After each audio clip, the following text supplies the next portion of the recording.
Hello everyone, welcome back to my channel. This is Lau with Genshin Crafts.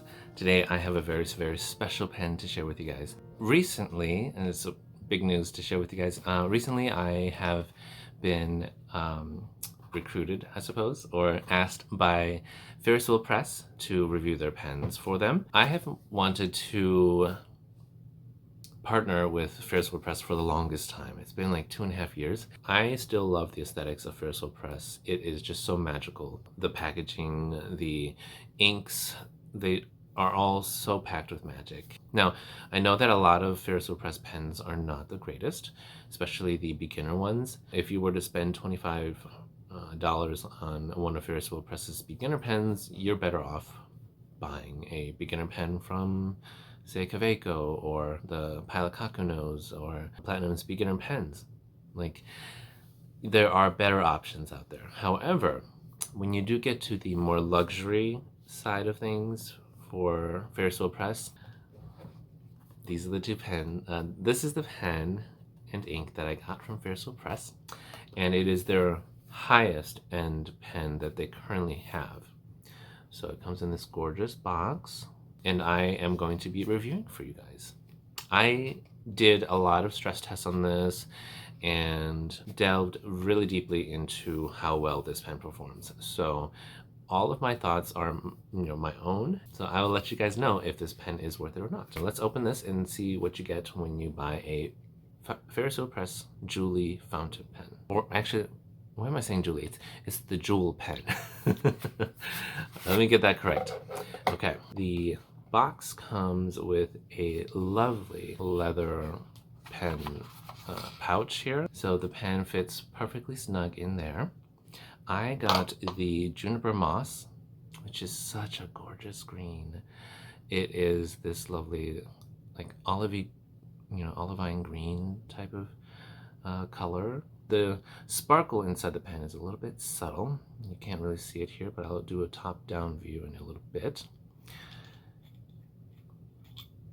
And it comes with this gorgeous nib that has lots of engravings on it. It's got a Ferris wheel engraving on it, as well as the grip section being engraved as well. The unboxing is somewhat luxurious.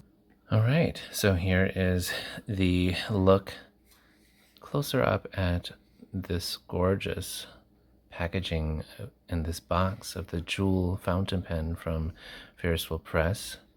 So that's Juniper Moss, the Joule fountain pen, Ferris Wheel Press. Really beautiful gilded decorations and designs on this box. From Toronto. Designed and assembled in Toronto. Okay, that's great. All right. Yeah, the pen comes inside of the pen sleeve, so it is protected, as there is no soft cushiony thing inside of the box here. When you get your Ferris Wheel Press pen,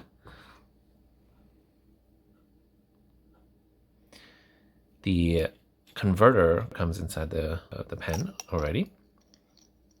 Let's take a look at this gorgeous, beautiful pen. The shimmer and sparkle inside this pen is a lot more subtle in person than it is in the pictures. However, it is there, and you can definitely see it. So if you are someone that likes a subtle beauty and elegance, the Joule pen is that.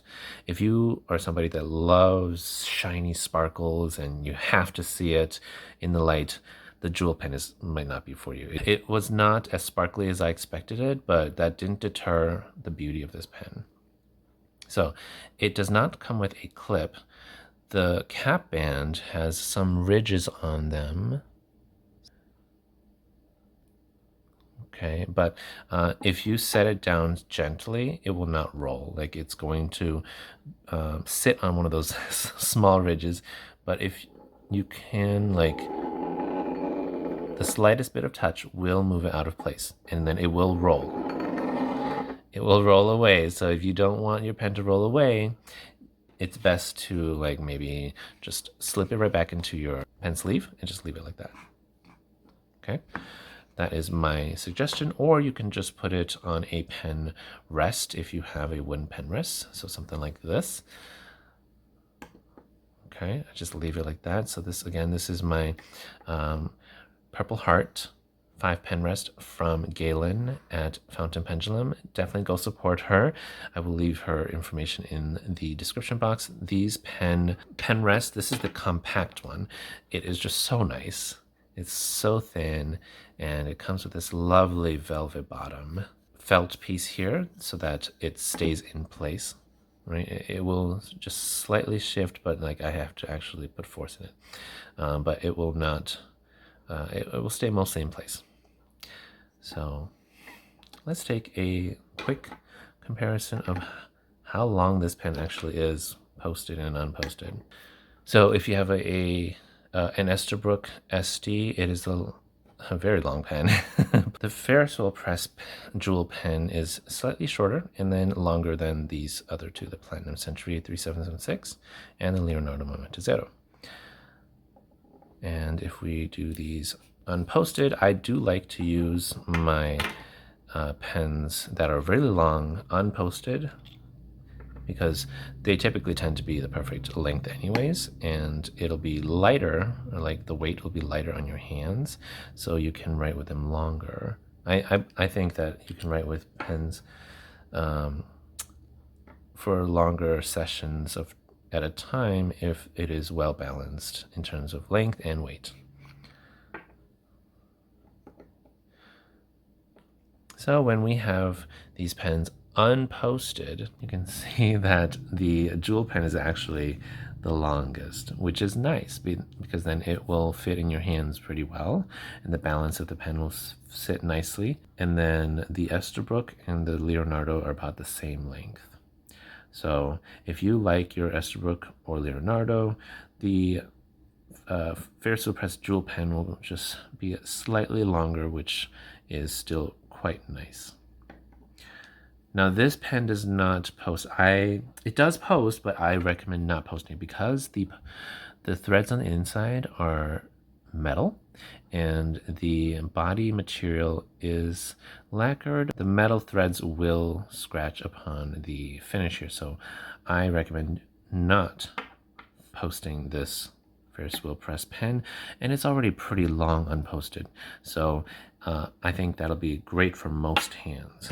So I tend to post my Platinum Century 3776 because then it makes it longer, and so in this case you can see that it is just about half a nib size longer than the Joule pen. So the Joule pen still sits at a relatively comfortable length because the Century posted is comfortable for me. I forgot to open it and let you guys see how beautiful this pen is. Okay, so here are the engravings on that is the grip section. Oh, actually it's spelled this way, so it says Ferris Wheel Press 2010. The nib itself comes with this FWP Ferris Wheel Press 2010. That nib to me looks like a Ferris wheel. Like it almost kind of looks like a Ferris wheel design.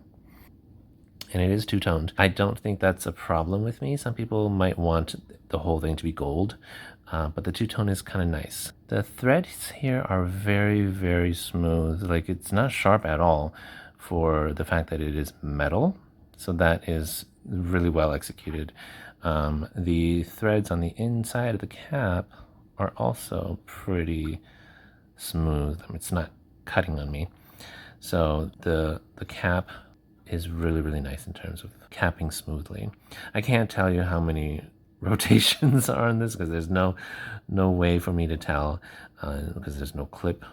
But I will go based on the little bits of dust that I see on here. So that's gonna be where one would be. Okay, that's one. That's two. So about 2.5. 2.5 rotations of threading. Now, the threading at the end of the grip section here are a little bit sharper, but not cutting sharp. Like, it's not going to cut you kind of sharp. They have an O-ring right there, which helps to slow down the threading when you thread the body onto the grip section. That way you don't over tighten and don't ruin the pen, which I think is so nice. And it's a soft finish when you thread it. It's really nice. It's a nice tactile feel to thread the pens together, the pen parts together on this Joule pen. So I do really appreciate that. Now, the only flaw that I see with this fountain pen so far, in terms of of the parts here, is that the converter actually is it's very loose on the feed portion when you put it in, but once it's inked up, it does take a little bit of force to move out. Like I do this test, like I lightly try to pull it. If it comes out really easily, like that's not a good seating converter unit. But this one, it sits really snugly once you have ink in there. Okay. Let's go over what I found out about this pen and my thoughts on it. So when I did a test on February 15th, that was my day 1, and writing with it, I can see that the ink was a little bit on the light side, but I think that's because I wrote with it right away. So I inked it up with the Emerald Gardens ink from Ferris Wheel Press. They also had sent that to me, which, oh wait, this is Twinkling Tea Party. Same, very similar green box, and it definitely is one of these tinier bottles. Funny enough, these tiny lids, the pen was able to, actually, I don't know. Let me just show you guys so I'm not lying to you. Let's see if this fits. Okay. You can fit the Joule pen right into their tiniest bottle, and you can fill it that way. Or you can fill it through syringe. I mean, it would not make any sense for Ferris Wheel Press to make their fountain pens and not fit their tiny little lids. Okay, so I found that the strokes were slightly dry on the upstrokes and diagonal upstrokes, which makes sense. A lot of pens tend to be a little drier on those strokes. So there's nothing wrong with the nib in that sense. It was pretty well tuned. I did some figure 8s here and found that it is a stiff nib, which is fine. I prefer stiff nib sometimes. If you like a stiffer nib, then this is a good steel nib to work with. If you like softer gold nibs or soft steel nibs that are softer, this one might not be that great for you. So my thoughts were that, my first impressions, overall this pen is very smooth. The grip section is slightly slippery because it is all metal. So it is a little slippery. If you have very dry hands, you might slip down. If you have sweatier hands, it will grip onto there better. But I hold my pens a little bit like this.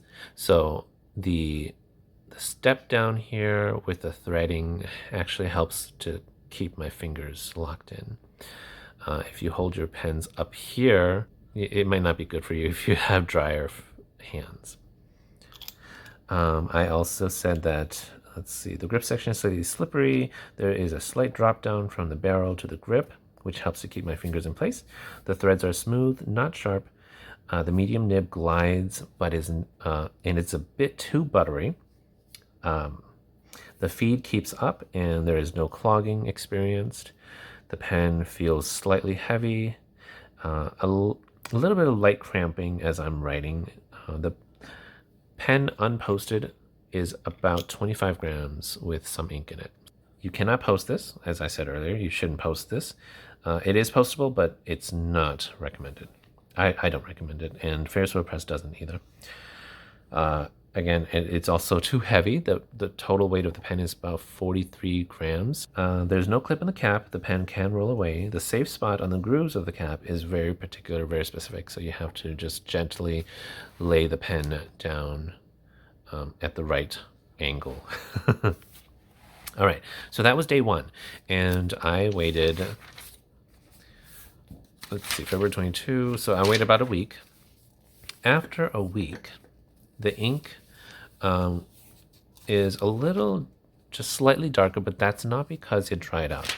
I think it's because I didn't let the ink and feed, I didn't let the feed and nib be saturated with the ink yet when I did my day 1 test. And I know that because when I was writing this whole section here, that the ink stayed consistent throughout. It's not darker up here and it's not lighter down here. It's just slightly lighter in my cursive writing, and I know that cursive writing tends to be lighter anyways because you're not leaving the paper as you write. After a whole week, the ink did not dry out. It is really, really good. And, you know, ink drying out in a pen is very, very annoying and frustrating to deal with, especially if you have a ton of pens inked up and you don't use one specific pen every single day. Then it would be nice for the pen to keep the ink wet for long periods of time. So this pen has done that really well. Okay, so over here I have some very, very specific objective things to look at as I am grading a pen for its function and what it brings to the table. So I graded the form of the pen as well as the function, because like you want a pen that isn't form over function but still has a beautiful form. Or basically you want a pen that does what it's supposed to do and do it really well.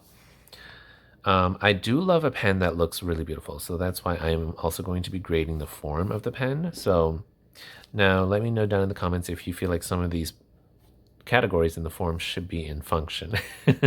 I find that you only need a pen to do certain things for it to be a well-functioning pen. The rest of it is kind of aesthetics and up to each and every one of us to decide if we like it or not. So the aesthetics of the pen, it is about how beautiful the pen looks, how well it is, like the design is thought out in terms of looks and aesthetics, right? And so I gave it 9 out of 10. It's an extremely beautiful pen. Very, very beautiful. I docked a point because it was not as sparkly as the pictures made it to be. But overall, it is still so beautiful. Very, very luxury feeling. There is no roll stop, so I put roll stop in clip and form because not every single pen comes with a clip or a roll stop, and not everyone wants a clip on their pen. And also not everybody minds if their pen has a clip or not. I personally will like a clip. But in terms of this pen, I think it's so unique that a clip would kind of change its overall design to where it's not as unique. I do love this cap band here. It does kind of act like a clip replacement aesthetically, but in terms of its, the function of the clip, it does not have a roll stop or clip, so I gave it a 3 out of 10. I still gave it a 3 out of 10 because it can stay in place as a roll stop, but it's very finicky, so I would not rely on this cap pen as a roll stop. Is this pen postable? I gave it a 2 out of 10. Now, not everybody wants a pen that's postable, so that's why it goes in form. Not everybody minds if it posts or not. Some people, again, are diehard for postable pens. If you want a pen that's postable, this pen will not be it. I gave it a 2 out of 10 in that regards. The grip threads, so that refers to when you're holding the pen, if you can feel the sharpness of the threads. I gave it a 9 out of 10 because it's extremely smooth. It does not hurt my hands going either way, whether I'm going against the threads or with the threads. It's very smooth, so I gave it a 9 out of 10. The body threads, I gave it a 10 out of 10 because of that O-ring. I think that was really, really well thought out because it is metal on metal threading. And so the O-ring really, really helps to soften the blow from having to thread your pen over and over. So I gave that a 10 out of 10. It was really well thought out. I know a lot of pens do that, but some pens don't. So really great. The converter, I gave it an 8 out of 10 because, again, like I said, it's very, this converter is really easy to use. It's not hard to twist at all. Some converters are so hard to twist, and I hate that so much, especially like Sailor and Sailor converters, and even my new Waterman pen. That converter, I think, is just faulty, but it's so hard to twist. This one is really easy to use and twist. The feed, or the converter, stays on the feed section really well once it's inked up. So 8 out of 10 for the converter. And then now we're going to go to the functional piece of this pen, which is the most important part of my grading. So how well does the nib write? I gave it a 10 out of 10 because it's very smooth. For those of you who love a smooth writing experience, Ferris Wheel Press medium steel nib is really smooth. I even put shimmer ink in here and it was smooth. So the feed and the nib kept up with the shimmer ink. So I'm sure any other well lubricated ink will be very, very buttery smooth. If you use a much drier ink, then I believe that the smoothness of this nib will still kind of offset that dry ink. This ink, let's see, it was Emerald Gardens. Emerald Gardens is not super dry, so I think it's a good pairing. The feed, I gave it a 10 out of 10 because it kept up with my fast writing, and it also handles this shimmer ink so well. I was really, really surprised. I don't see as much shimmer right now, which is a little sad. Actually, yeah. So you will see shimmers better in a super, super wet nib. So because I don't see too much shimmers in here, it probably is not the wettest nib, but it is well enough to handle this shimmer. For the capping, I also gave it a 10 out of 10. It's 10 across the board so far, which is really surprising because I did not expect that. The inner cap, there is an inner cap, so that's why, so these are the reasons why I gave it a 10 out of 10. If you look closer into the inside of this cap, which you can't see too well, there is I believe there's a plastic inner cap in there, which is great because then it seals the nib away. So I believe that this part right here, just the nib section here, will have an inner cap that closes the nib away from the rest of the section, which helps to keep the nib from drying out. So the capping, I gave it a 10 out of 10 because it still wrote really well after I have written for a week. The comfort of this pen, I also grade the comfort because that is a functional piece in terms of whether I pick up this pen or that pen, because if I feel like it's really comfortable to write with, I would rather go with that pen. I graded the comfort an 8 out of 10. So I have the weights here. Is 25 grams unposted, 38 grams for the full pen. The grip section is about 10 to 12 millimeters in diameter, which is around the width of the diameter, or the width of the grip section that I like. So I measured from right here as well as up here. So it's about 10 to 12 millimeters, which is really, really nice. It's not thin and not too thick. So it's kind of perfect for me. And I docked 2 points because it's a bit on the heavy side, but to some people that will probably be a very good thing. But accounting for all the people who prefer certain weights over others, I give it an 8 out of 10, which is a pretty solid score. If you prefer heavier pens, this will be like a 10 out of 10 for you. All right. Well, that concludes my review of the Ferris Wheel Press Joule fountain pen. I think it's a really, really good pen. Oh, I forgot to talk about the price. So the price of this pen is $180, which is slightly less than steel nibs from Leonardo and Esterbrook. I think it even compares with steel nibs from Benu. So that price is pretty competitive in terms of a steel nib from a pen that is well functioning. But it doesn't have a clip. So when you compare it with those pens, it doesn't have a clip. With my code KK10. So Kenchan Crafts, but it's just shortened to KK10, you will save 15% on this pen from their website. So that brings the price of 180 down to about 150, somewhere around there.